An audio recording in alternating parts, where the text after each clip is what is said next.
Good evening, people. Welcome back to Where the Owls Sleep. We've been away for a few weeks, but we're back with a Sunday session. What's happening, Stocks? You good? All good, mate. I've been enjoying a nice long FA Cup weekend. Yeah, it's a weekend off for you as well, so that must be nice not to have to suffer Yeah. with West Ham for a weekend. It's not been spoiled. I watched my second team play admirably well yesterday. Yeah, exceptional performance that was, to be fair. Yeah. What a goal as well, by the way. Yeah, it's just such a shame it's going down as an Oggy officially, but Yeah. it always have that moment. Even a little bit of slight shame that he's on loan from Tottenham, so they get to lord it up a bit as well. Well, again, it just shows how thick they are because some of the people that actually roll out ain't very good. So, yeah, fair play. We have Sundays. We normally have a little niche subject to talk about. We've scrapped that for a week because we've been away, so we're just going to have a quick catch up on all the cup competitions. Really, we've got two guests with us this week. One debutant, one returning. John and Samir, how's it going, boys? All good. Good, mate. How are you? Yeah, not too bad at all. Samir, again, you had a weekend off, didn't you? Yeah. So your boys are out already. Yeah. Yeah, he started this. Yeah. I found a little stat earlier on. I think in the last 5 years. Yeah. Don't. Why are you spoiling my fun? Only after go on. Say it. Not to get to the fifth round. There was two of us, innit? Us and Brentford. Yeah. Well, it just shows. Just bottle the big games. Yeah, but we have won it 14 times. That's the most ever now. So this rolls on to a point that I made a little while ago. You put all your eggs in one basket, and you still don't get it. You've just been sacrificing cups and still not winning the league. I was saying this. Because we've been told for so many years when we're winning these FA Cups. Oh yeah, they're small cups. You got to win the big ones. You're talking to the wrong people. Yeah. It's true. I am listening to the wrong people, and they're actually killing the magic of the FA Cup because it is a magical cup, and when you win it, you do actually feel happy. It's not like one of them ones, but everyone always says you got to win the big one, isn't it? The Prem and the Champions League. Nah, the FA Cup's a major for me. I don't care what. I think it is. It's a major trophy. The Carabao I can kind of give you, but the FA Cup, your main domestic cup in every country, is a major trophy. Yeah. You picked a weird week saying the Carabao's a bit of a, like a not a major. Yeah, but I wouldn't call it a major trophy. It'd be fantastic for me to win it, but the final's in March. Like, it's not like it's not the end of the season, is it? Like, the FA Cup is actually like one of the last games of the season. Like, so it's a big cup for me. It's part of the treble. And if you win the FA Cup and the Prem, it's a double. You wouldn't say that about Carabao Cup. Carabao Cup is not part of the treble. Mate, if we win both cups, that's a double. I don't care what anybody says. No, you ain't getting that. You ain't getting that. You're getting 1 point. For the FA Cup. Wait. Before we get too deep into this, let's welcome John. How's it going, John? Tell the people who you are, who you support. Yeah, so I'm a long-suffering Southampton fan, which I suppose we saw yesterday's community service more than like anything. Yeah, it wasn't a weekend off. Wasn't really a weekend where we had large expectations either. Fair enough. Fair play. There's a lot of long-suffering fans on here, to be fair. Samir's the odd one out when it comes to the long-suffering. Before we go, I've got a little. I have to find it first. I've completely lost where I am. I've got a question for you, John, before we get too deep into it. Go for it. From a mutual friend of ours. I wonder who that might be. He wants to know if any of their backup players looked any good yesterday at the game, which is he's a Burnley fan. Sorry. I think I wasn't actually at the game, so I've had a bit of a weekend of being in bed ill, which has been crap on one side, but on the other side of it, I've got to watch a ton of FA Cup football on TV, which is good. So from what I've seen of the highlights, I'm always one that thinks it's very hard to tell based on like 2-3 minute highlight package of match of the day. I'll take it that question was asked tongue in cheek anyway. So. Yeah, you know Sam. Yeah. Always fishing for a bite. Always. Well, like 10 clean sheets in 11, that's pretty impressive. Yeah, no, they're doing decent stuff when it comes to the defensive side of things. Somehow they're playing. They played John Joe Shelby in front of the back four as well yesterday, by the looks of things. Which I is think he only came on for 20. I mean, he didn't get too long, but okay, fair enough. Right, Samir. Let's talk about it. Let's talk about it, Samir. Let's have a talk little about it. chat about Carabao Cup. Yes. How are you? How was you feeling going into the game midweek? I was confident, man. I'm not gonna lie, I was confident. I thought, you know what? We just smashed City. Why not go and smash like Newcastle, even after you lost to like Fulham? I was actually confident. I thought, you know what, we might come back from this. But obviously, fair enough to you. And like, I'm not even gonna give it to your players. I'm gonna give it to that stadium. That stadium is horrible. Honestly, we were scared. You can see it in the players. As soon as they touched the ball, they were shaking. You would like I've never seen Arsenal like that at all this season. So does Like that mean maybe, that you kind of bottled it? Is that what you're saying? yeah, we bottled it. I wasn't expecting it to be that easy for me. Come on. Nah, we bottled it because St James's Park was loud from the off. I just saw black and white scarves everywhere. Everyone shouting from the off. Like you lot wanted it more than us. Let's just be real. Like I don't think Arsenal really wanted it, but obviously you lot want to win a trophy, so you need to give it. That was your final. I'll give you that. That was actually Our your final final. was actually on March 16th. I know, but like That's our for final. you, to you lot, That was it felt like your final because it was your last game in the nah. competition. It It wasn't wasn't a our final. final. It was another game. It was another game. But to you lot, that felt like a cup final. You lot were loud as hell. You really wanted it from the off because, like, I didn't really watch your game against Fulham, but I imagine it weren't great, especially when you're losing. Yeah, but it's midweek. Midweek St James's Park is very similar in most games. To be fair, when I say midweek, I mean Tuesday, Wednesday night, not Yeah, Monday night. yeah. Why is Tuesday, that? Wednesday night, it gets Because loud. they leave work at 12 and get drunk. Pretty much. Ah, yeah. It's Pretty much weird. the premise of it. If you look, Samir, they're not great at like early kickoffs at the weekend either. I know you're not, are you? No, Ah, we're yeah. Almost. quite historically bad at the 12:45 on the Saturday, and we used to be terrible at Monday Night Football as well. Yeah. We were But you beat terrible. us at 12:30, didn't you? I think that was 12:30, wasn't it? Yeah. It was. But you're rubbish. So Oh, man. What's the matter with you? is it you ring possible me to say every time. like Newcastle are a bogey side? No. This is one thing I I can't wouldn't call let it happen. that. You're not a bogey. You are, hell no, because we smashed you what 4-0 last season, You beat and there us. was a You season where beat you us could have beat 1-6, I think, Samir. Let's 1-6. calm down a bit here. Damn. Let's calm down a bit now. I need to have a check on that. I don't think it was 1-6. I'm sure It we beat. was. There was Oh, the damn. season we drew 0-0 at your place, and you was all crying. We was wasting time.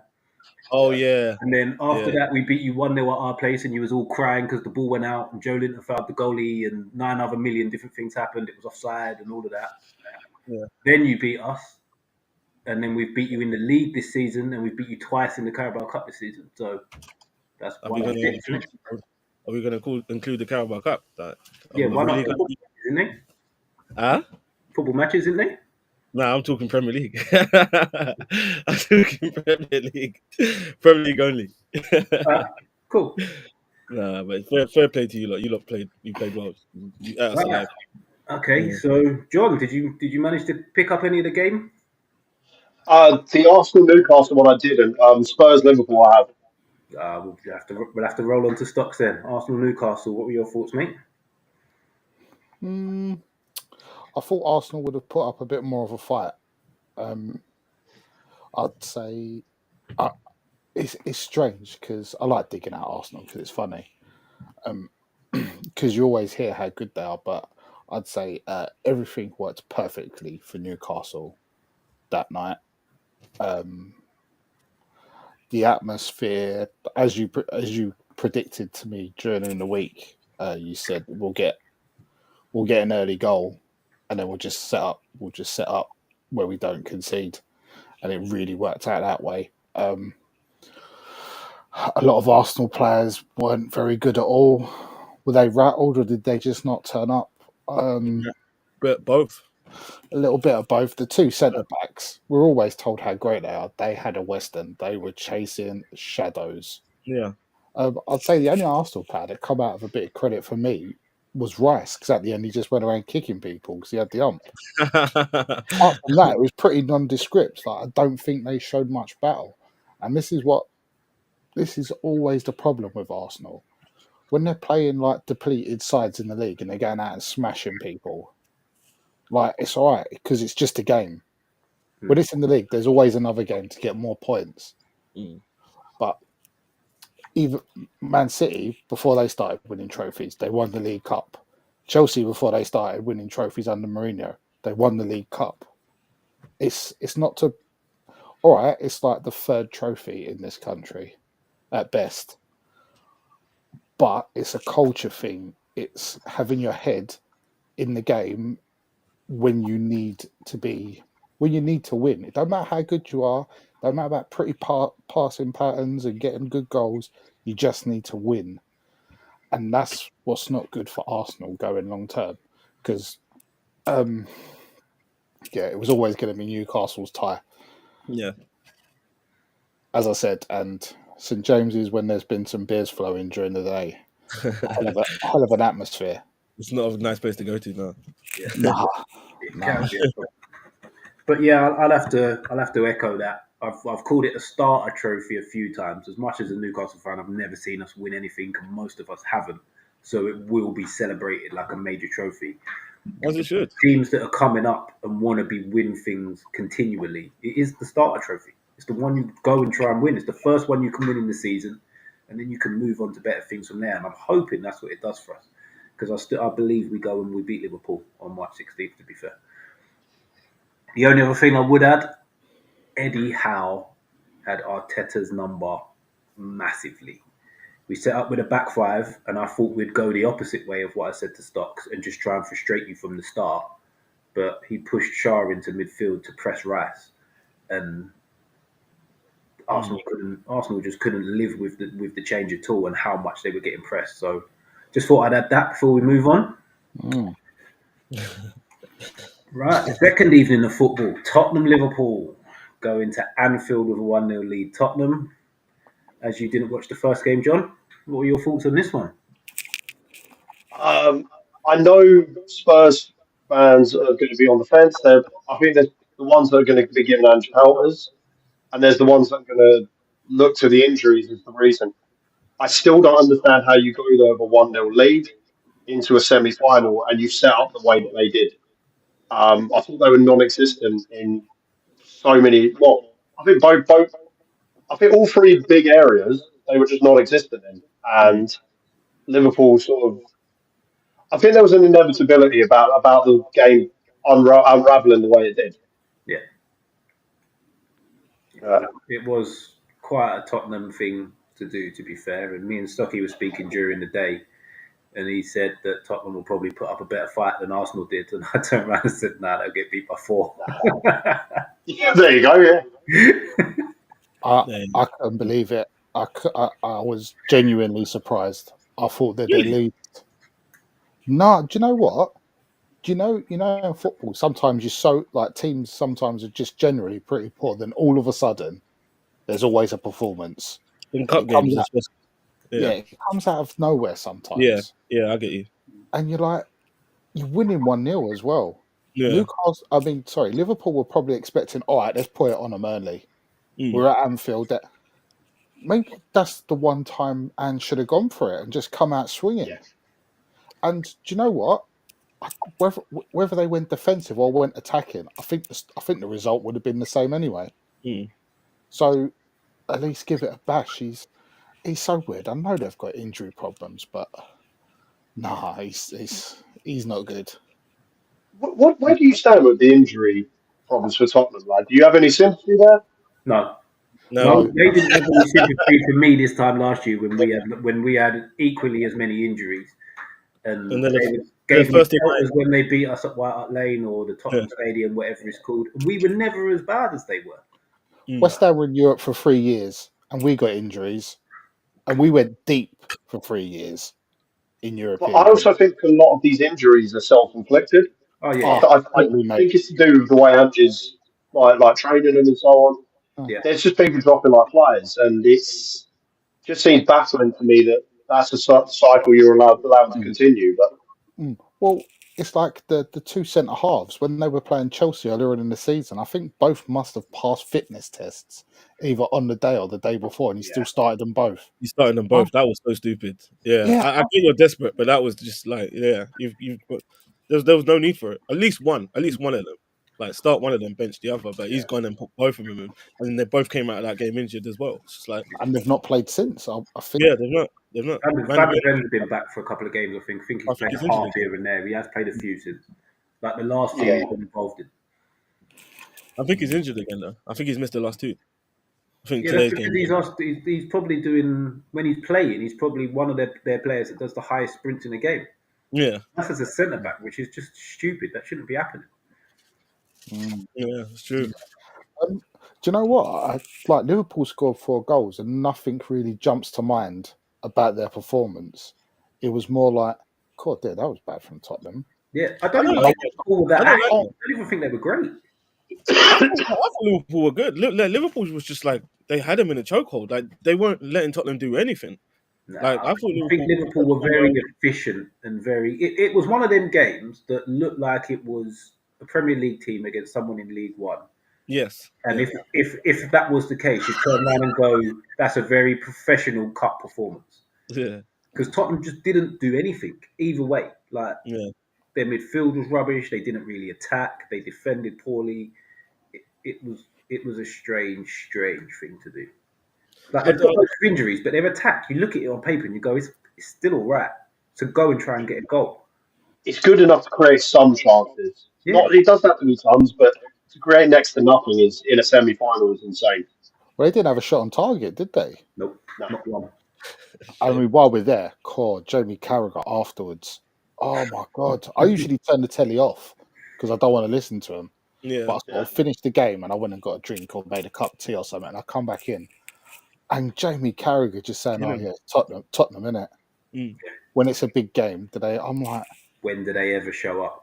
Yeah, like Ajax was a freak result, and I was like, God, dear, I like digging at Tottenham supporters, but Jesus Christ, he went for it, didn't he? No, but that's good because none of them do. Like the rest of them just love Tottenham. Like Tottenham are like the media darling. Even today, they were just like, like after their FA Cup game, oh, do you feel sorry for them with their injuries and stuff like that? They've got loads of injuries. Do you feel sorry for them? Like, no, like fuck all that. Like I like what Jamie Carragher was coming with because Tottenham fans and they love to come with chest, and I don't get where the chest is coming from because they have absolutely nothing.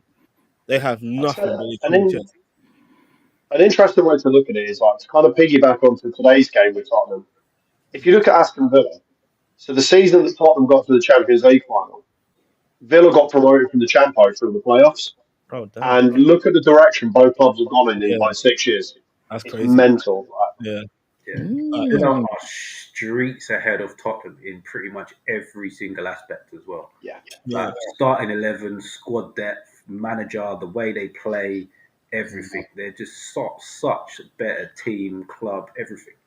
I personally think they haven't got Beyonce at Villa Park now, have they? Was that what? They haven't got Beyonce playing at Villa Park. That's horrible. No, but Tottenham could do with a manager like Unai Emery. I'd say that. I think they could do with a manager. Yeah, but they would hound out an Unai Emery. Yeah. How did that Conte Mourinho, who are better at Mourinho, like, how do you do that? Like, where did these lot get this from? I don't understand. Like, you're trying to get rid of winners. I don't care if they're losing for about 5-6 years. They're gonna win like somehow. But like, Tottenham because fans they start thinking that they deserve a certain brand of football. I don't get it though. Why? It's one of them weird things that no one's ever going to find out why, because none of them can even explain it why they think they need a certain brand of football. Honestly, they're loving handball instead, aren't they? Yeah, exactly. So we are, mate. They're turning on him as well. So yeah, but a lot of them are only just turning on him as well, and he's like the worst manager in about 30 years now. Yeah, I've heard that. As we keep it's crazy, because Conte and Mourinho hounded, and look at where they all are now. Look at Nuno. Yeah. Oh my days, that's a good Absolutely shout. bonkers. And I had a Tottenham fan trying to flip it on me and go, "Your fans are the same." And I was like, "Whoa!" We loved Rafa Benitez, who everybody knows does not play attacking football. He was like a god to us while he was up here. So it's not about the way we play. It's about making sure the team plays to try and win football matches, regardless of how they do it. Yeah. Do you think some of that is also because Rafa was happy to follow you down into the Champo and bring you back? Do And you think there's some of that loyalty? But from like hearing what Newcastle fans were saying at the time, it was more that we went from Steve Bruce, who we couldn't see how he was trying to win the game, to Rafa doing the best he could to win the game, regardless of what was given to him, and that's what we appreciated about it. And he bought into everything. He bought into the city, he bought into the club, and he was just brilliant for us. Even people like Steve Houghton didn't play a massively attacking brand of football, but we loved him because you could see what he was trying to do as a manager, and the team were putting in effort. And I remember when even with Eddie Howe, when you lot were struggling, I don't remember too many fans like turning on him saying, "Oh my days, like get him out, like because you're not winning anything." It's just like you didn't turn on him too quick. No, we wouldn't. Tottenham fans. It would take probably a season like Tottenham are having for that to happen. For the same mistakes to be made over and over again, and the stubbornness not to change it, thinking your brand of football is going to win you matches when it's clearly not. It would take something like that for a prolonged period of time for us to turn. Which is understandable, so much credit in the bank. I can relate to that one. Bear in mind, we were relegation fodder when he took over. Oh yeah, literally bottom of the league, ready to get relegated. How the hell do we get out of it? Type of stuff. When he took over. That's like Emery as well. To be fair, so Villa in the same spot as well. Yeah. Very, very true. Right. So, what are people's thoughts on the final? Liverpool going to win. Safe. Are we in the lads, man? I hope so. I pray. I pray for it. I pray that Liverpool beat Tottenham because I just do not want you lot to win the trophy. I pray Liverpool win. I don't care. Hey, you know what? It will be the same as I did the other day when we got through. I won't be too outlandish. It will be the Rafa Benitez glasses off in the top pocket gift going around to everybody when we win it, and that'll be it. You posted it and that's you posted it after you won, and that was hurtful. I didn't like that. I know that kind of stuff will hurt you, man. Rather than yes, we won it. Put the glasses up and he gets up. Nah, that was horrible. That was horrible. Yeah, it weren't nice. What do you reckon, John? Heart says I want Newcastle to win it. I'm not for many different reasons. I'm not a massive Liverpool guy. But I'd be genuinely happy to see Newcastle win it. Fan base, particularly, just I think because I travel around a fair bit for football games, and just being up in Newcastle was always a good experience. And I think just their fans are brilliant. And I think those sort of like week to week game going fans deserve something like that after all these years. Yeah. Fair play. Stocky, what are you saying? I think it's going to be a very tight game. Yeah. I think we go to extra time and then all bets are off. I see it being a 3-2 either way.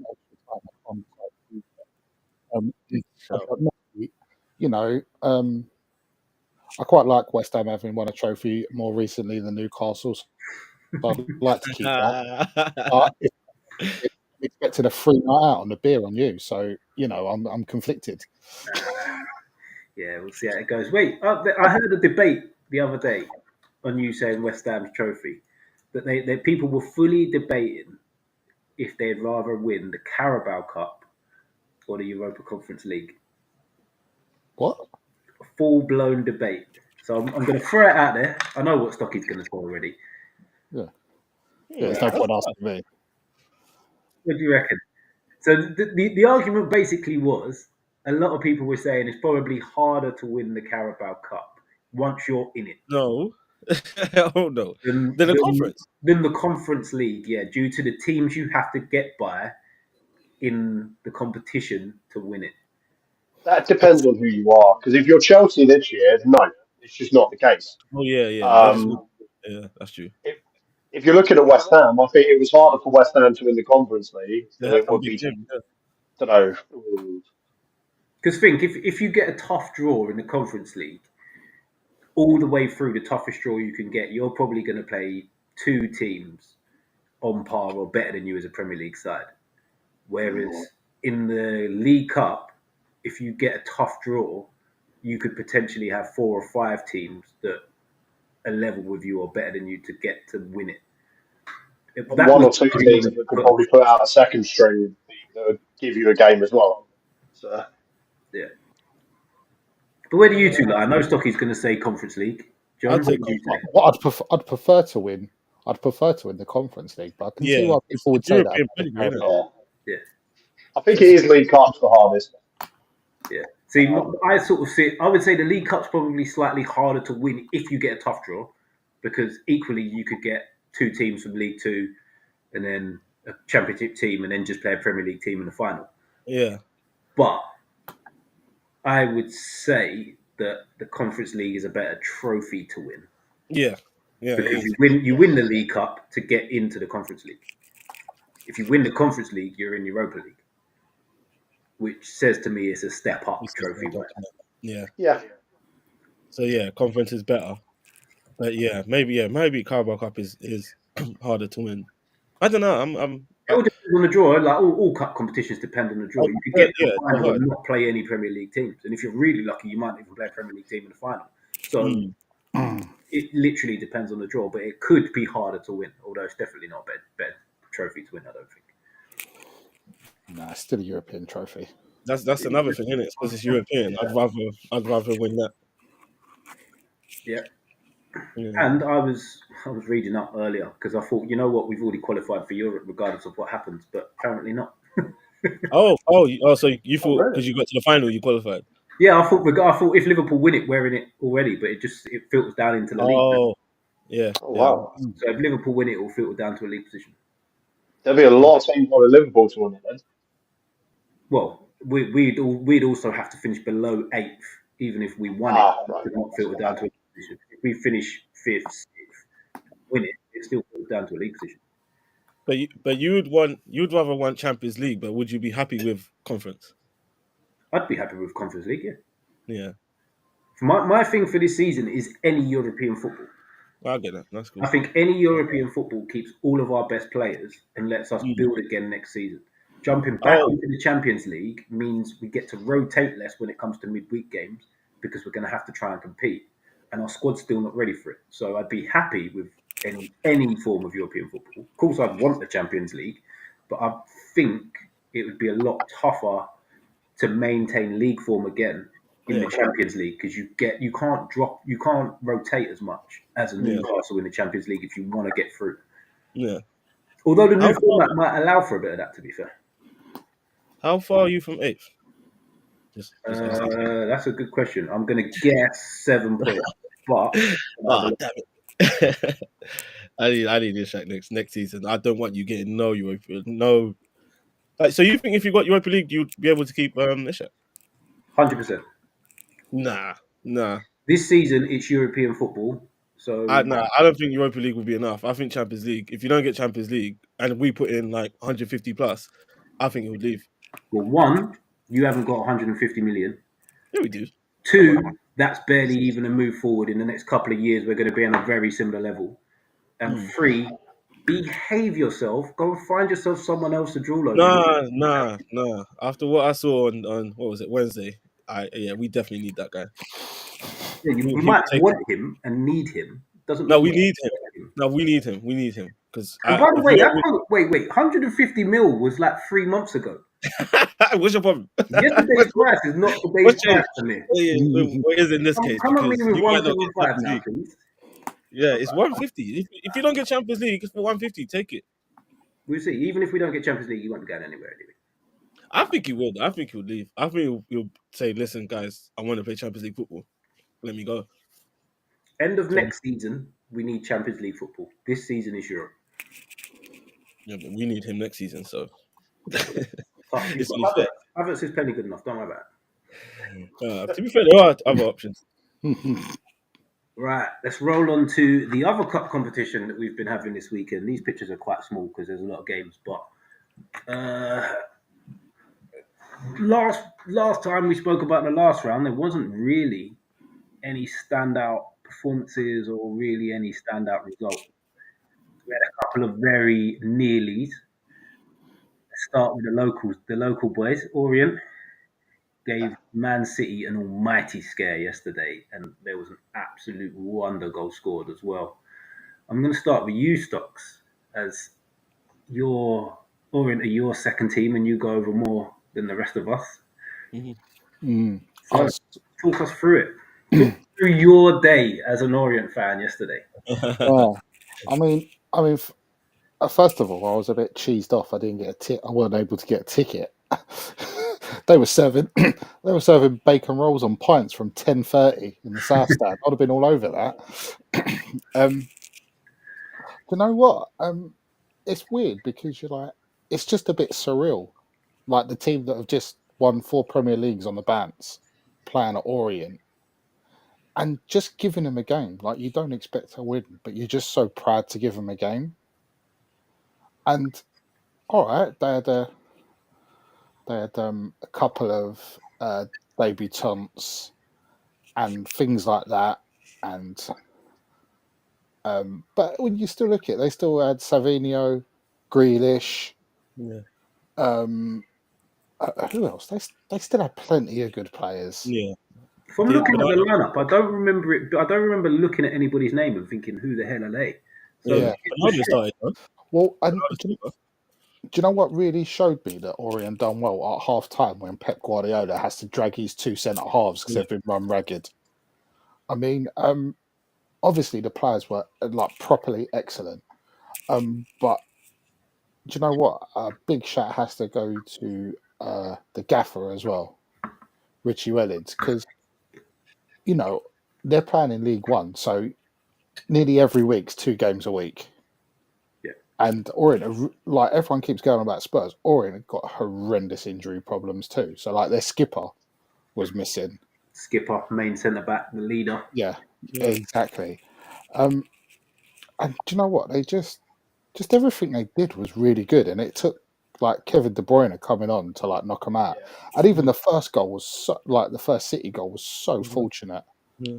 Um, just so proud and what it generates for the club because that was on national television. That was like free to air television. So like, all right, we all know about Orient because we're all from the ends. Yeah. But there'd have been people in other bits of London, like, all right, they got all like the newbies in late and going to watch it, but it would just generate stuff for them. Yeah. And, it's just something they can build on and be proper proud of because it was an excellent performance. Um, all right, a couple of lone players from Tottenham who were superb. The keeper played really well. And obviously Donnelly's strike because, do you know what? You know when you got touted players at Premier League level and they come down to lower lit and sometimes they don't show the grit. Mm. It took him a little while to get going, but he's found the work ethic to go with like natural ability. And just to look up in that instance and just catch the keeper off his line was superb. I know it's an oggy, but that's a touch of class. Yeah. It To be takes some. fair on that, speaking to a few people that I know that go and watch Tottenham Youth, that's not a one-off. He's done Really? that a few times apparently, from there and slightly further back. Yeah, I to mean, do that against Manchester City, like you've got some balls. You got some balls, and you try to do that against Manchester City. but what was excellent, so just in the build up to that, they're pressing like Nico Gonzalez, who come through Barcelona, went to Porto and has just been bought by Man City. But Orient don't care. That's Yeah. their game. That's what they want to do. And they pressed him and they won the ball and they took advantage of it. Yeah. When easily you could just cower, couldn't you? And just hope you don't get banged too hard. Yeah. But they went for it. And that's not like that was their only chance. One was like virtually cleared off the line in a bit of a goalmouth scramble. Kelman went round the keeper but couldn't get the shot off. And then you had the big chance at the end, Dan Happy. Dan Happy right at the end. Yeah, it's just delighted and proud. Yeah. Fair play, fair play. Anyone got anything else to add to that? Yeah. I I think thought. game. building on what's. Go on, Sam.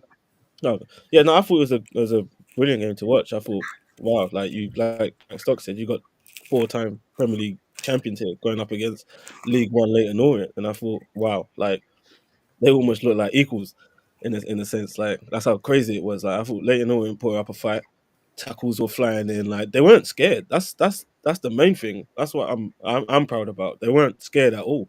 Like you're coming up against Man City, like my legs would have been shaking. I'm not playing, but every single one of the players put in an effort, and I thought, yeah, that's it. Like this team needs to get promoted to the Championship at least because like to come up against Man City, I know they're at home and the crowd was pretty loud as well, so they had the crowd behind them, but still, like I thought, yeah, they put in a great effort to shake City for a bit.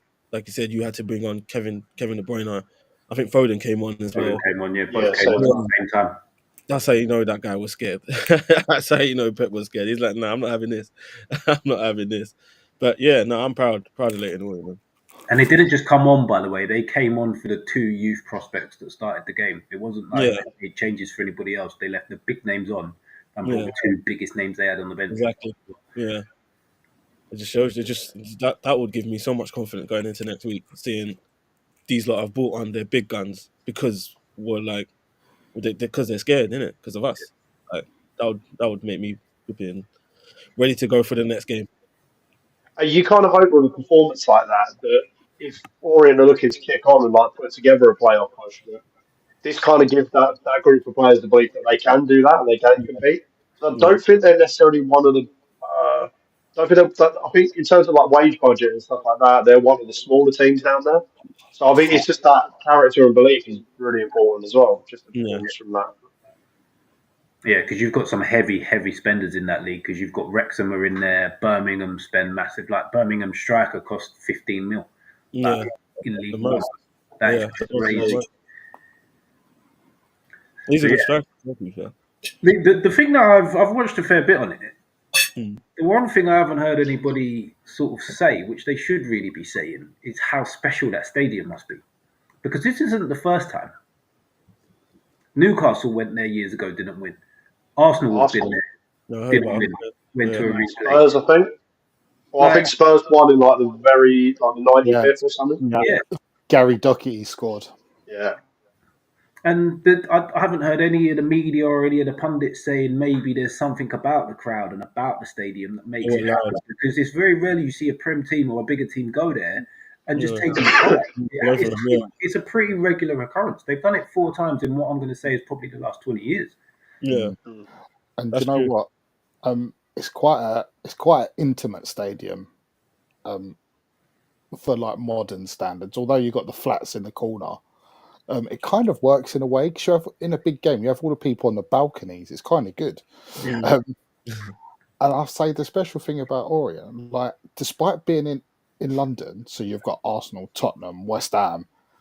Obviously, it's London and there's lots of people, so they'll support Man United, Liverpool, Chelsea, Man City. But they get at least 5,000 every week now. And when there's a big game, like there are a lot of people second teams in London, so they just get a really excitable atmosphere. And obviously I love West Ham, but I always enjoy going to Orient because it gives you a different feeling. That stadium is just sort of like football as a kid. I'm not going to a massive Olympic stadium. It's just a tight little ground that you'd imagine it's not, when you're a pro, it's probably not the nicest one to go to. No. Definitely not. They've got a nice little wall. They've got a difficult little run. The next 4 games are pretty key for them because I think they played Birmingham and Bolton over the next 4 after 2 home games. So key little run. Hopefully that gives them the boost to make the playoffs. Hopefully. Mansfield Tuesday, so having a game on Tuesday straight after. Yeah, after that big game. Tuesday, then the weekend, both at home. I think it's Mansfield. Is it Lincoln, the second one? Yeah, I think so. Big games. Yeah, so should be interesting. Let's roll back to Friday evening, the controversial one. Man United 2, Leicester 1. Man United get a last-minute winner that was pretty clearly offside. Yeah. I didn't actually watch this. I watched the highlights because I heard it was offside and thought I'd have a look. But again, Man United have not looked good. But I saw a stat earlier that they've won 6 of the last 8 or something crazy like that. Have they? And it seems to me that they've been losing every week, but apparently they've won 6 of the last 8. But that's including FA Cup and Or just Europa. six of the last 8 in general. Yeah. Europa League, I think they've won a couple, haven't they? And They yeah, used I their don't know about Southampton Prem. voucher as well, Yeah. despite us That was one actually way being to the better Southampton. side for 80 minutes. So Yes, Mm. that tells its they're own story. unbeaten since the 5th of Jan. No, wait. They're unbeaten since we beat them at the end of last year. Oh, no, Wait, they Brighton. haven't. Wait, Sorry. what? No, they're Yeah, not. that's what I said. They've lost against I'll Brighton. say Palace beat them, didn't they? I lied, yeah. Palace beat them as well. Yeah. So since the turn of the year, they've drawn with Liverpool. They knocked Arsenal out the cup. Southampton win. Then they lost to Brighton, and then I think this is it. So they've got Rangers. They beat Rangers, beat Fulham, beat that Romanian side, lost to Palace, and now they've beat Leicester. Do you know what, though? I'd say, although they've won them, I think, especially the domestic games, they felt fortunate. So, like, the Fulham one was only like a massively defected goal, weren't it? Yeah, Southampton should have put them to bed before. Yeah. It came down to, like, I think about an hour in, while someone I was watching the game with said, like, net score wins, and that was with us at 1-0. Because Yeah. it was like, if we'd have got the second, which we had many, many, many chances, we would have gone on and won that game. But you kind of got that sense of, if we did concede, we've got a soft underbelly, we're going to be beaten at that point. But yeah, we did more than enough to beat them that night. Yeah. Chances. 100% agree on that. I remember that game. Speaking of this, like, obviously he's offside. It's clearly offside. But how does everyone feel about having no VAR in this round of the FA Cup? It was weird. Personally, I think in that instance, the lino was just doing the Lord's work, because I watched all 90 of that, and from a quality standpoint, it was an absolutely horrendous game of football. And it was just the prospect of another half hour of it. It was like, okay, Lino's taken man of the match there. So, like, cheers. But genuinely, like, the amount of just, like, unforced errors, misplaced passes, Yeah, it was horrible. both teams really struggled to knock sort of 2, 3, 4 passes together. And it was just carelessly given away. Incredibly bad. 2 really bad sides. Mm. Yeah, I agree. Yeah, well, it sounds like I was fortunate enough not to be able to watch that game, to be honest. Yes. Yeah, but from the VAR point of view, Stocks, I'm sort of in the boat of, if it can't be in every game in the round, don't use it.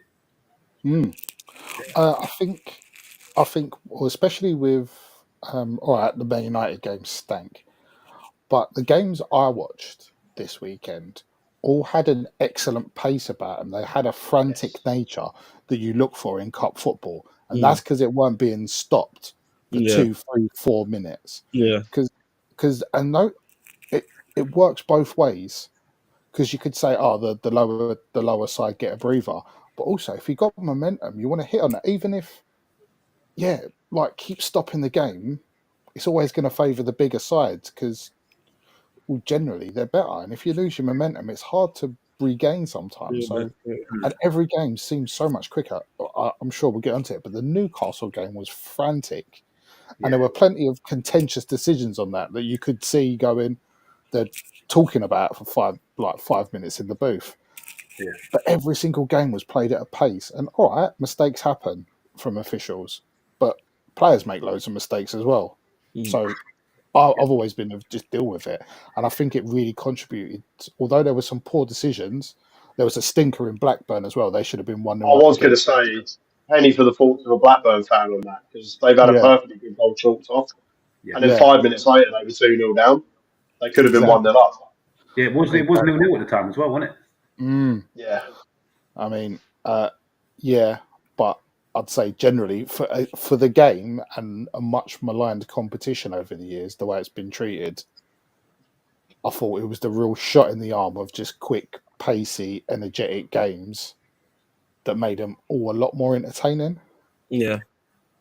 Yeah, I have to agree on that. Before we move on to the next game, I'm not sure who the assistant was in the Man United game who gave the goal. But do you think VAR kind of plays into decisions like that, where they're no longer not used to making the decision themselves, and it Possibly. makes these games a little bit harder for them because they have to make the decision themselves, and they're not Yeah. quite as in tune as they used to be with having to sort of see when the ball's played, see when the man Yeah. makes his run. Because for me, it's an easy decision to make because Maguire is never onside at any point before At any that. point, yeah. So how the hell he hasn't given it is beyond me. It's just baffling. Yeah. Probably Maybe like a they're just too reflex. reliant. They're You're too used to reliant having that on to lean back VAR. on. So was Yeah, that said again, John?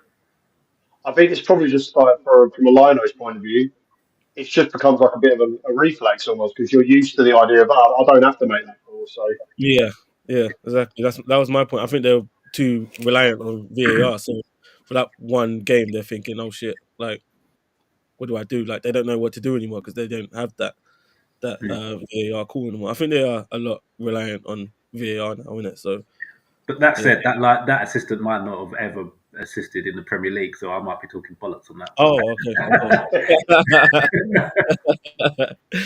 Be He might. interesting. I'll have a little look at that and find out. Yeah, if he's at Old Trafford, I imagine he has. If he's got a big game Yeah, like it's a full Premier League tie as well. It's Premier League yeah, against Premier exactly. League, so you Yeah, imagine he I has. imagine he has. Yeah.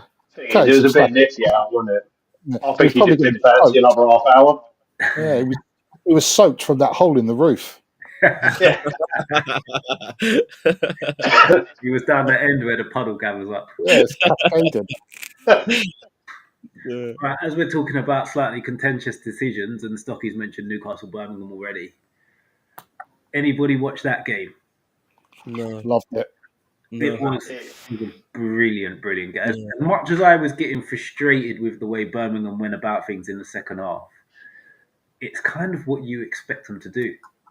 Like, they were losing grip of that. First half, they were in the game, like footballing wise, they were in the game. Second half, they were losing grip of it and just started smashing players.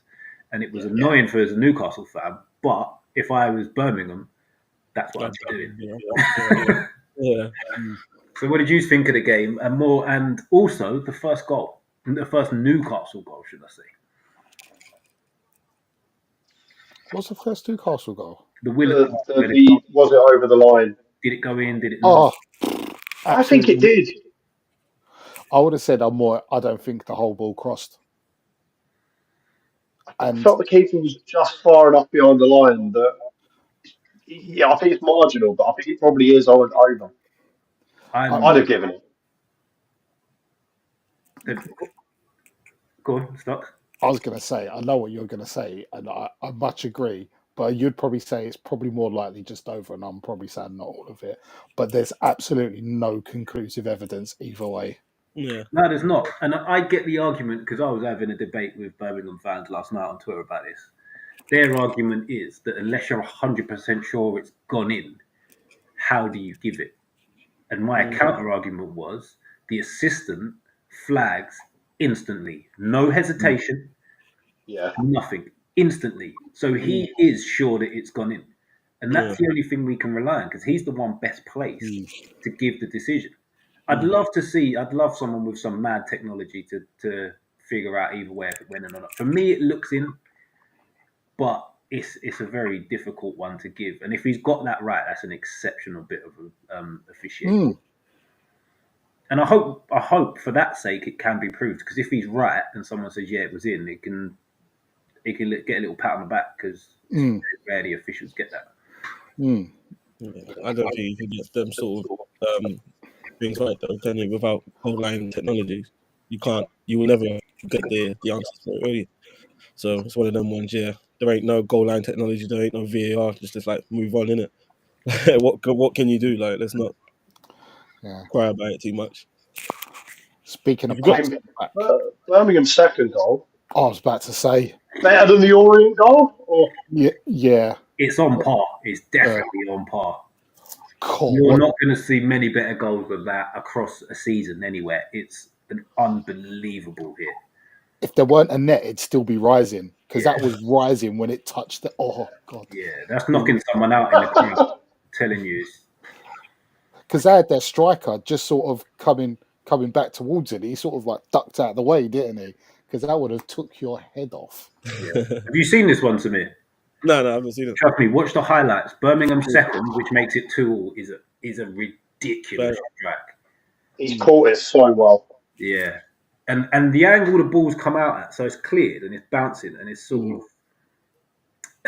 of coming away from the goal to the right, and the Birmingham players running from the left to meet it at like a V angle, and then he just hits it first time, half bar, rocket,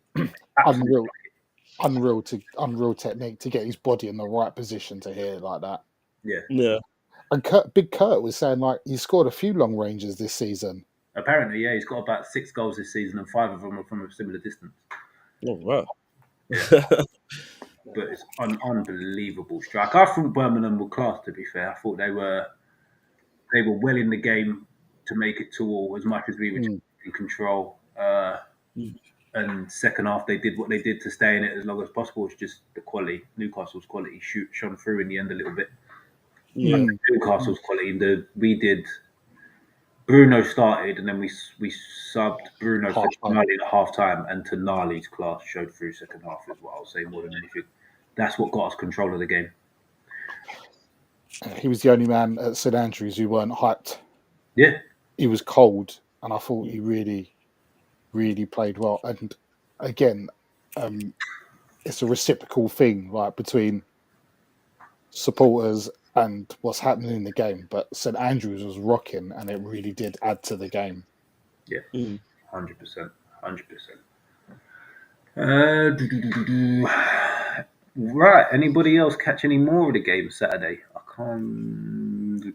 Called Brighton Chelsea. Yeah, Brighton Chelsea. I missed that one as well.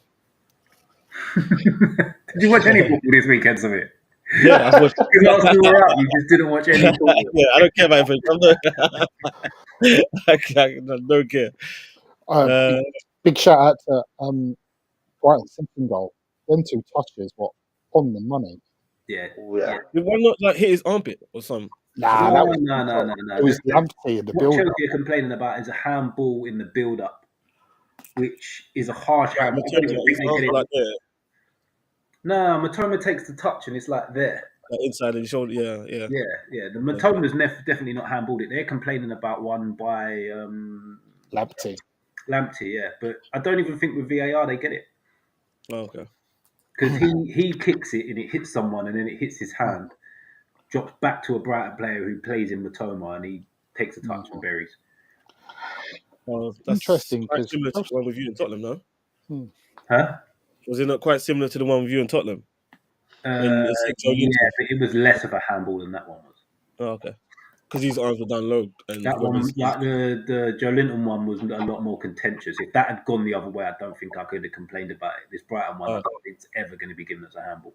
Oh, right, yeah. Hell of a response after getting proper trousered by Forest. Oh, yeah. To be fair, yeah. And 1-0 down after the goalie basically chucked one in. Oh, God, that was unreal, wasn't it? Oh, my God, I almost forgot about that. Thanks for reminding me. That was terrible. It was just one of the most ridiculous. Someone said to me a few weeks ago, when I played in goal, did I ever guess when people were going to cross the ball? And I did once, and I got beat on my near post. And I messaged him instantly and was like, that's what happens when you guess on the cross, across the face of your goal. I can see that, yeah. Should have guessed. Even then, it was still a horrible bit of goalkeeping. Mm-hmm. Yeah, who was it? Sanchez?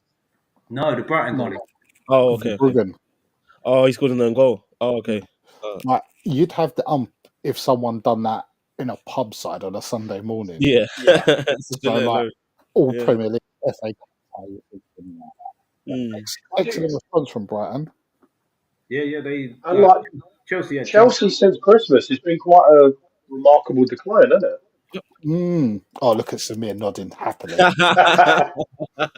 Samir's looking to invite his brother in for this conversation now.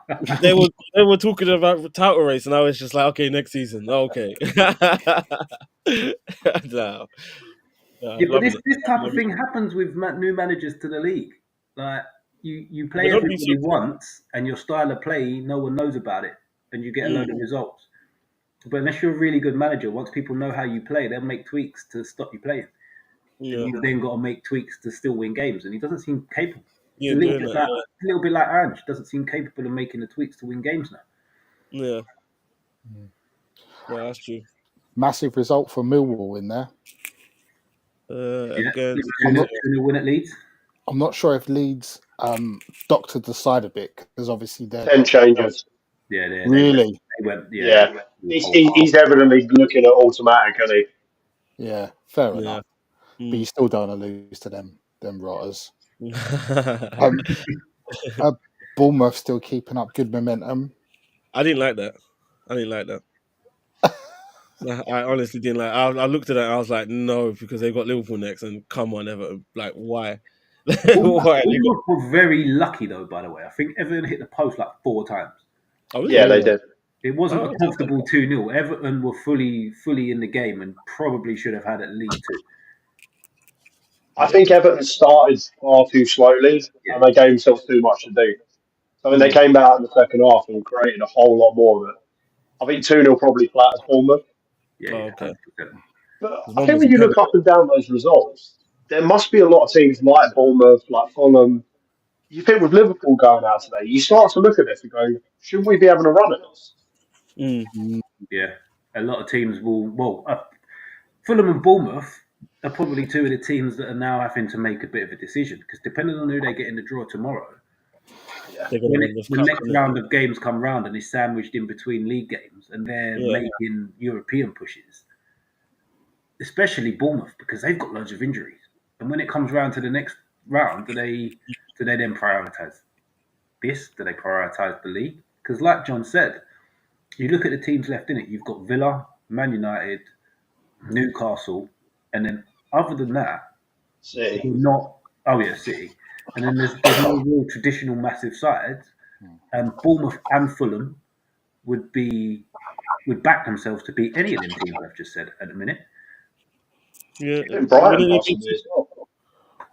Wouldn't you think it's a bit early to think about that though? No, about like it's the next round's the quarterfinals to me. What are you talking about? Is it? I'm lost with the rounds, man. I just don't care. I don't care. Next round is the quarterfinal. So every team left in it will be looking, thinking if we can avoid, like say Bournemouth draw. Plymouth. Yeah, say Bournemouth draw Plymouth at home. They'll be thinking, right, nice. We win this game. We're in the semis. Okay. And then they'll be looking, thinking if, say, Newcastle draw Villa and Liverpool draw City, they're going to be like, great. Let's even. Yeah.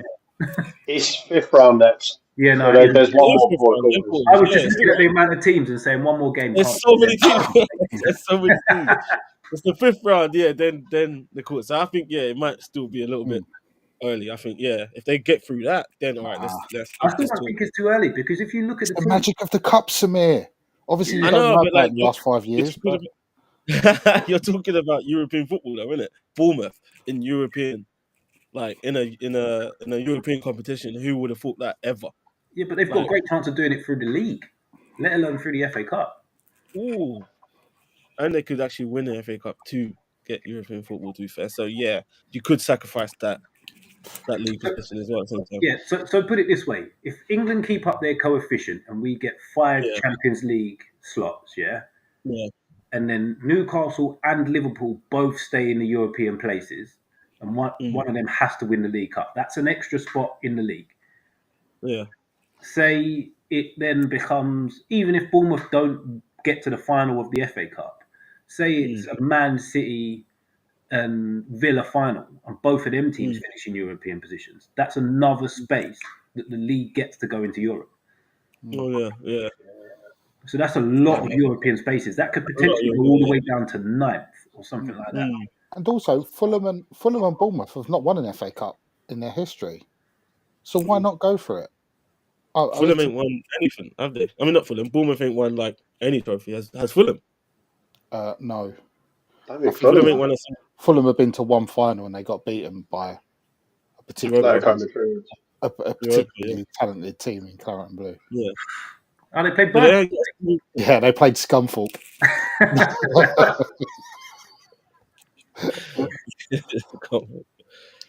So Yeah, no.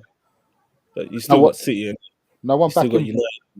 Go on. no one back in Plymouth Yeah. after they Not backing them to win it, but we definitely need to talk about what they've done to Liverpool today. To be fair, Shook things up. that is They an shook things up. excellent performance, and they deserve to win. Although it was a much changed Liverpool side. You look at Plymouth, bottom of the Championship, not kept a clean sheet in the league all year. Liverpool rock up, who are top of the Champions League group, top of the Premier League, in the Carabao Cup final. And they didn't really put out like a bad side. Like it weren't like there was a few experienced players out there. Like, Yeah, so there that's was. enough. Liverpool still had a few of those "who the hell is that guy" players playing up. Yeah, but A couple that still, I've like, never heard of. And then one of the experienced guys who they had got injured after like 15 minutes. But Gomez, yeah. yeah, let's not take anything away from what Plymouth have done because they could have won by more. So I And they were just up for the fight. Yeah. You know, like the perfectly physical said. bit was nuts. No, I'm just saying, perfectly said, mate. You got it bang on. They were up for the fight. Them two centre backs were brilliant. Yeah. Amazing. It also wasn't until like the last 5-10 minutes that the goalie really had to make a save, like a proper save. Obviously, he had to make saves, but nothing that you would go that was amazing. But then he made two late on, but it took a very long time to get there. That centre half got his tooth smashed out during the game as well. That is crazy. Yeah. Then swore on national television afterwards. He's had a hell of a day. He's lived the dream. That's it, and he's in the next round of the cup. So he's in the next round of the cup, just beating Liverpool. Another game where the atmosphere was excellent at the stadium. Yeah. So outside of the Liverpool fans, the only other person who's not happy today is Wayne Rooney because he didn't look like he could buy a win when he was in that job, and they've just gone and beat Liverpool a month later. He must have been punching tables. What the players were saying and what the manager was saying. What was that? Just what the manager was saying about the game, because I had a really good interview with him before the game and had another little one afterwards. He's like, he seems like a really well-spoken, nice gent. And he was always talking about structure and like closing the spaces and not leaving yourself open. It was quite damning of Rooney, really, because he was like, "We're just doing simple things. We're not trying to do anything outlandish. Just get people closer together, make it easier to defend when you're like closer together and no gaps." It sounded pretty damning on Rooney, to be honest. And I think there was a lot being made about the lack of running in the time that Rooney was in charge of the team, and how much more running they do now in the months that he's not been there. It's surprising though, coming from someone like Rooney, because as much as he was mega talented, he wasn't really anyone to not put the effort in. So for him to manage a team that then doesn't put the effort in is a bit mental. Right, let's cheer Samir up ever so slightly on the last game of the evening. I definitely watched that game. Definitely watched that game. I definitely watched that game. I was sitting there with a smile on my face, actually, no. And it seems to be a bit of a theme at the minute, a goalkeeping nightmare to start the game. Yeah. Bloody hell, he's shocking. He is shocking. To be fair to the kid, after that, I thought we had a very good game, but that was horrendous. Yeah. I've seen it, but he's done a few of them, innit? Yeah. He's given a few of them. Yeah. So the thing is, Tottenham fans are not really turned on him, innit? It's just like one of them ones he's brought in like as a panic buy because obviously they ain't got a keeper, and they just threw him in there, innit? So it's not like like they can really get onto him, even though he is freaking shocking. Honestly. Yeah, well, I don't think there's much good going on at Tottenham at all. No, I don't. Because after the way they basically just allowed Liverpool to go through in the week, you kind of expected a reaction. And first half, there was nothing. It took 10 minutes to about 10 minutes into the second half to see any form of anything from them, which is, I think that says a lot about where they are now.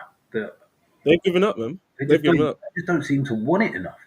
Yeah, they've given up. I was watching it with a Spurs mate of ours, and because there's been a lot of noise made about if they lost tonight that Postecoglou might get his papers. Well, who'd you bring in? Who's there? Who takes that job? Exactly. That's the big Yeah, question. you're gonna have to get someone. It's gonna be what's his name, Ryan Mason again, isn't it? Up until the end of the season. Probably. Tim Sherwood's looking for work, isn't he? He was the last person to get into the final. Hey, Southgate's out of work. Southgate, God. that's Southgate. Oh, That's a shout. better. Yeah. Oh, good. Yeah. Looking forward What's to Poch doing these days? He's USA. Yeah. Oh, well, yeah, they ain't getting him then. He's He'll it be shows on where a he's massive wedge. They're getting nowhere near him. Yeah. Yeah, there's no one. Yeah. Well, it's Because I think he would have been gone a long time ago. I reckon if there was someone out there, I think he would have been gone a long time ago. I reckon they've been looking for a few months now, and there's just like no one out there. I reckon they pull the trigger now because Yeah. I've been saying for a while that Levy is doing this thing just to have an "I told you so" moment after he sacked a manager before a cup final before, and Ange's line is, "I always win stuff in my second season," and he's allowed him to get to the point where he, in the two tournaments that he potentially could have won, and he's just going to go, right, enough's enough now. I told you guys, I made the right choice last time. You battered me for it. I should have done it earlier. Yeah, because that's what Levy's ego is like. He's an ego guy, isn't he? And that's what he's all about. So, what did you think do of? you think he's one of like the worst owners?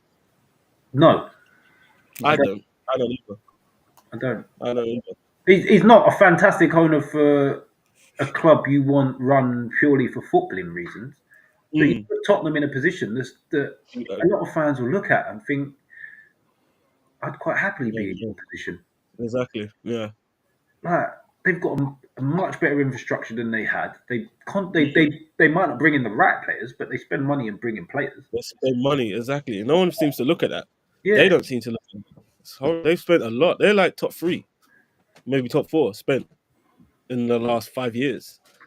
I don't get where they're crying, because they're like, oh yeah, he doesn't spend money and stuff like that. You're not actually looking at it. They actually do spend money. They like, spend money. They spend money in the wrong way. They do it the wrong way around. They pump in big transfer fees and don't pay high wages, which doesn't get you a very good footballer. But they still spend money. It's like, I think one of the things that's really hit a lot of the fan base, though, is more to do with the treatment of the fan base. I think it's scrapping of sort of OAP tickets, season tickets, and so on. So if you're someone that's been pumping money into the club for like 50 plus years, which there are plenty of those fans, you're suddenly being priced out of going. And I think there's a lot of Spurs fans that see it as we're sort of week to week game going fans, but they don't want us. Levy kind of wants tourist fans coming in and going to go into the shop and buy merch and all that. So there's an element of that where there's that not all the frustration about Levy's ownership is necessarily about spending money on players. Yeah, I get that. But then also on the flip side, a lot of clubs are going down a very, very similar route. Of course, yeah. And it's because of the restrictions that are put on teams for spending money. It's all a PSR thing. You know, they need to bring in money wherever they can, and this is what they're doing to do it. Exactly that. Yeah, all despite that, they weren't very good today, were they? No, they were terrible again. No, not at all. They were terrible again. They got good goal in the end, but they probably could have conceded 5 or 6 quite easily. How did you think about his game? Huh? That Matthias Tell. Do you know what? He looked very similar to what Osula looked for us yesterday. I don't think there's much between them at all. He looked like it could be a handful. He looks very raw. He's okay. Nice finish. Yeah. It was a nice finish. Yeah. To be fair. Villa's players, like obviously everyone knows Rodgers is a decent player, but Rashford come on and looked keen, didn't he? And he did. He still looked rubbish. I thought he was still making some very poor decisions. Oh God, I didn't see that. I thought he actually, like Stoke said, I thought he wanted to show something. Like that first match, he was trying very hard, and I hope it was him over trying. But it seemed like he was trying to beat a man when he should have passed. Yeah, He was still making I some got them very poor vibes. decisions, I thought. I think he was a bit too keen. But Ace and Sal, Oh my word. he come on and just done a showboat reel, didn't he? That is a player that rocks up and you just go, yeah, this guy's played with phenomenal players that have been coached by phenomenal coaches for a very long time. Because he just looked a class apart from anybody on the pitch. There was one time he plucked it out of the air, had a little glimpse, and then dropped a little back heel into, I think it was Rodgers, and it was then got it back and then played Rodgers in again, and it was just like, well, they just done the 1-2s, but Oh, with people. yeah. it's just I like, think that's different. his first touch was like a double drag back, just double drag backed it around someone. Yeah, I was like, hello. It is a very underrated squad right now, Villas. They've got a very, very good squad. Like, I would love to have that squad right now, and especially in this time of the second half of the season. They've got so much to like rotate in terms of like firepower on the bench and stuff like that, and people starting. They got a very, very, very good squad. I think it's probably top 3 in the league. Well, you don't get squads like that spending £150 million on one player, Samir. We'll talk to you in the summer. It's true though. You get a Premier League money. They haven't spent big money. They've spent wisely. If you spent 100 million on Rice not long ago, spend 150 million pound on Isak. Who else are you going to bring in if you spend 150 million pound on Isak? Yeah, and they change the team. Like, they make you even better. So like, what happens? So you go and spend 150 million on Isak, yeah, who a lot of people will turn around and say is injury prone. What happens when he gets injured? I don't care. I just want 20 goals. That's what I'm gonna get. That's what I'm gonna get. We're gonna get a Premier League medal with that. Look what we have now, Mitch. Look what we have now. Can you imagine if that is Isak? Can you imagine? I genuinely don't believe that your team is as good as you believe it is. Isak does not win you the title. Yes, he will. No. Yes, he will. Because that's the only thing we're missing is a striker. It's not. We're gonna get Zubimendi as well next season. That's another midfielder. It's not the only thing you're missing at all. You're missing. We need goals, man. We've got Havertz up front, and it's the only reason we don't. You lot probably don't look good. Like, I reckon with him. No, not at all. Come on. I've watched us beat you comfortably a few times now, and it wasn't just because you didn't have a striker. We've lost a target in like the last 3 times we've played you. You need a lot more than just a man that puts the ball. Left midfield. Martinelli is took. Yeah, he's shit. He's terrible. I mean, it's bad. They're playing someone who a lot of supporters question their inclusion because they're that desperate for players. I'm quite sure that me and Mitch don't have a legal team yet, so you could see what. He's in the last year of his contract though. I don't think they're gonna give him another one. He's been so good and consistent. He has been good. He's been very strong and imposing and other such. I mean,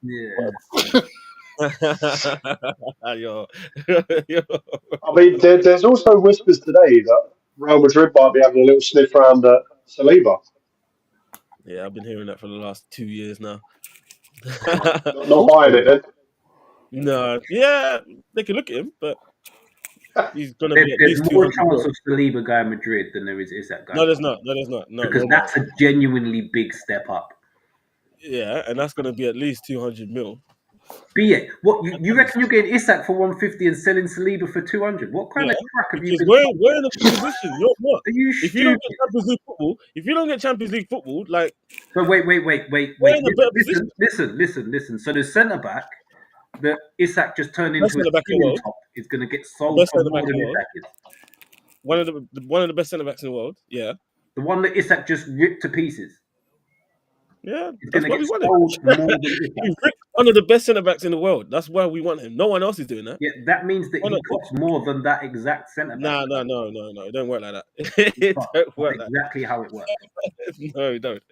No, it don't work like that. You're in a if you don't get Champions League, you're not in a good position to hold on. Knocking and Isak hears it, he goes, If Real Madrid come knocking and Saliba hears it, he goes, sell me. We're in a stronger position than you are. Nah. If Isak heard us, he's saying, No, he's saying, yeah, you know what, I want to go. What is Saliba winning at Arsenal? Nothing. He's guaranteed to win at Real Madrid. Isak is still not guaranteed to win if he goes to Arsenal. And guess what? We've been in more finals than you over the last few years, so he's more likely to win with us than he is with you. In fact, he'll probably do it this season. So You've been to the most finals, but have you won anything though? But like, let's look at history here. Come on, we are top 3 most trophies in the UK.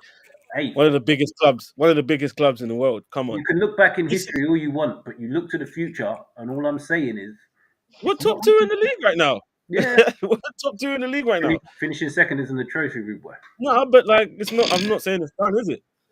I'm not saying it's done. But who would you rather play for? Someone that's second or someone that's finishing 6th or 8th? Who finished 6th or 8th? I'm just saying that it could happen to you, innit? It could happen to you. I'm saying it could happen. So where would you rather be, playing Champions League football or Europa Conference? If I'm sitting on the back of potentially an actual cup win, I'd win the cup. That's why I don't want you to win it. That's what I'm saying. That's my only thing is if you don't get Champions League, that's where Declan messed up. You don't win a trophy, then he's gone. That's my only hope. I hope you don't win anything. Yeah, well, you can have your hope. I know for sure he doesn't leave in the summer. How do I record this? Let me it lives forever on YouTube.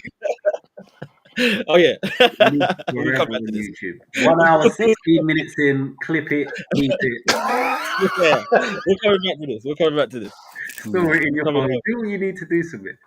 He's in coming fact, home. We will come back to it because when we kick up, when the window closes in the summer, I will myself to show it back to you. By the way. To be fair, like I said, it all depends on where you finish the season and if you win a trophy or not. Okay, that's all I'm saying. If you don't, then I'd say we'd most likely get him. Nah, not getting him. It's all good. We're usually a lot friendlier than this, John. We're usually a lot friendlier than this.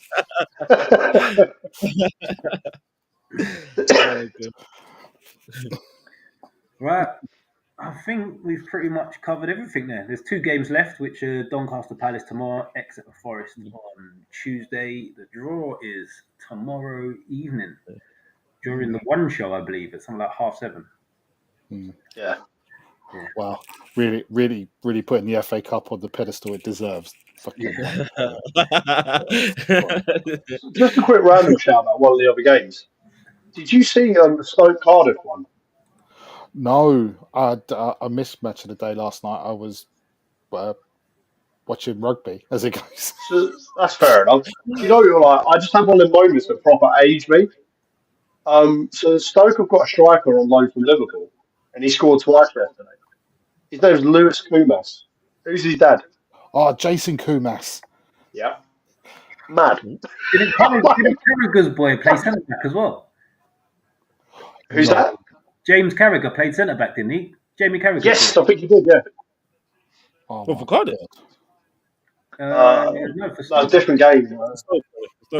Oh no, he's at Preston. Sorry, he's at Preston. Different That's game. it. Yeah. But either way, I just thought that was mental. Oh my god. Yeah. So that means we are officially getting old. By the way.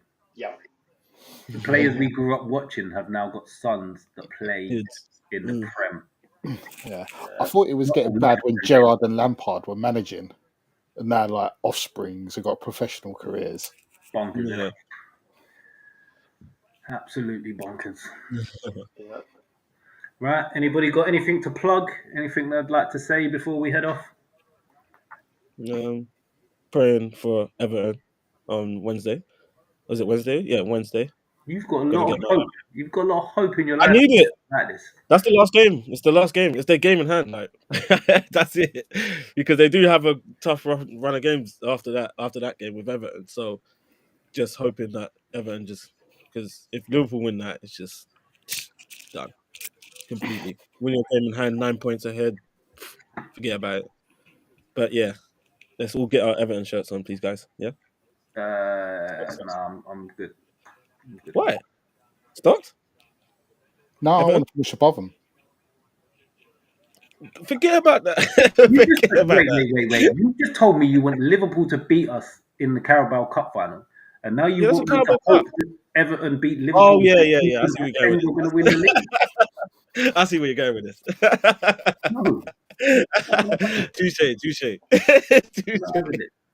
I'll tell you what, Samir, mate. We'll come back on the last day of the season. We'll talk about the Saints Arsenal game where we've beaten you to get to a lot above 11 points, and it's cost you the league on the final day. Yeah? If you fancy it. I think That is it. we should end the stream, guys. Wait, are you burning it like your boys did midweek, Samir? Are you not? I wouldn't really call that bottling, though, would I? I'm joking. I would. You not agreeing to that? No. By the way, back to back, Hmm. both our teams could destroy your title challenge in the last 2 games of the season. By the way, But it could be over way before that. That's what I'm hoping well, it for could be, Everton. but if it's not, you've got to play us and then Southampton, and it would be hilarious if Have you one not of us seen got where we? in the league. Have you not seen where we are? We're in Dubai now. We're relaxing right now. We're gonna come back on fire now. That's what happened last season. Hopefully, it happens again, innit? After we came from Dubai, we went on a run, like a crazy one, up until we lost against Villa. So yeah, you might be right. That could be you. That's Club gonna of- be that's gonna be your nickname from here forth. By the way, Samir. What? Bottler? No, Samir. I hope Ndala. You gotta hope, man. You gotta hope. You It's said not it in our so hands. many innit? times. You gotta hope. Come on, you gooners. Guys, it's been a pleasure as always. Yeah, same here. The usual stuff: like, share, subscribe. John, fantastic debut. Samir, good to have you back. Stocky, me and Stocky will be on SpursKingsTV tomorrow evening with a Monday pitch. Try not to laugh. Yeah, It's gonna be fun. That's gonna be fun. great on for winding the Tottenham fans up, which will be fun. So, see you guys there. Have a good Yes. evening, people. Take care. All the best.